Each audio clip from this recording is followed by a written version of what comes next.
NATO troops in northern Kosovo have bulldozed a barricade that was set up by Serbs near the border area. Well, that's after all journalists were forced away. Barbed wire brought in, along with a promise to shoot to kill anyone trying to cross it. RT's Alexei Yereshevsky has sent this report. Now, the latest developments in the ongoing dispute at the border crossing between Kosovo and Serbia is that the KFOR troops have brought in bulldozers and demolished the Serbian barricade. This was the closest barricade to the border post between Kosovo and Serbia. The KFOR forces have pushed men from the man-made barricade, which was done closer to the border crossing. The KFOR troops have set up a perimeter, and they say that should anyone try to break it, try to penetrate into the zone, into the border crossing, they will shoot to kill. And some of them are even pointing their weapons towards us journalists, towards the Serbs who are stationed here. This particular checkpoint was in the spotlight of the major violence on Tuesday, with more than 11 men injured in those clashes. It has now been removed or under control of the KFOR forces.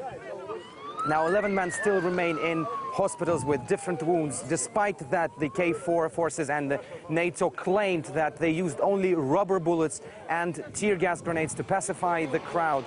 Most of the people injured have gunshot wounds. We managed to speak to the doctors in the hospitals, and they confirmed this information to us, that surgeries were performed on these men to remove bullets from their bodies. Some say this may escalate into a serious violence. In particular, the Russian Foreign Ministry has already expressed deep concerns over the situation, saying that it could destabilize the things in the already stressed region, the melting pot, which is in the Balkans. And indeed, everyone is watching how the developments will go.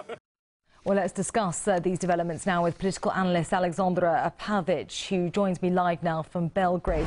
Mr. Pavic, many thanks for being with us here. So, NATO peacekeepers, as we were hearing, they're reportedly removing barricades and threatening journalists and others with a shoot-to-kill policy. Where do you see this all heading? Well, NATO is now definitely acting as an occupying force. There's no question about it. They've totally and openly stepped out of their UN mandate, and they're really now, just like during 1999, during the bombing, when they were the Air Force for the Albanian separatists, they're now acting as their infantry. So this is what we have. This is clear breach of the UN Charter and of the Resolution 1244. So you don't believe that the NATO's presence there is in any way necessary to retain the peace? Well, NATO, all they're doing right now is that they're actually destabilizing the situation. They're actually bringing conflict.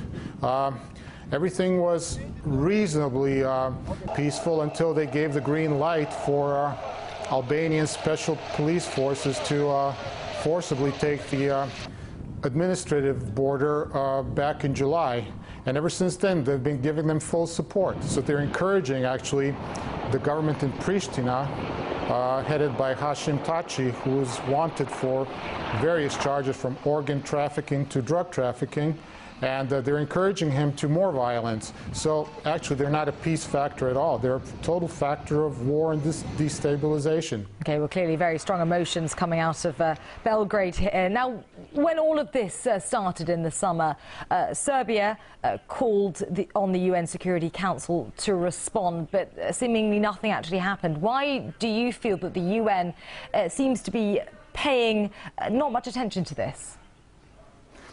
Well, actually, the thing is, it's the Security Council, and in the Security Council we have veto power on the part of either the United States, France, or Britain. And any one of these countries can always stop any actual action from being taken, and they've been using their power. So Russia has been bringing up all this up front. They've asked for discussions, they've asked for decisions to be made, but the Western forces, the Western powers, have been blocking any practical decision or action from being taken. Now, Russia's view concurs with your own. They've already said that NATO peacekeeping forces, or KFOR as they're known locally, are breaching their mandate in the region and taking sides. How much do you feel that this is compromising the idea of NATO as a natural and a neutral peacekeeper as a whole? Well, it's totally destroyed their standing as any sort of a mediator. And I don't know how they're going to reclaim it. The only way they would be able to reclaim their role would be if they actually encourage things to go back to the way they were before the July events, but they've made it clear that they're not going to do that. So in the absence of that, everyone's just going to look at NATO here as being firmly on the Albanian side, and the side of what Serbia considers to be secessionists. So we don't really have a mediator here anymore, and that's even more dangerous. OK, many thanks for those views from Serbia. That was political analyst Alexandra Pavic speaking to us from Belgrade.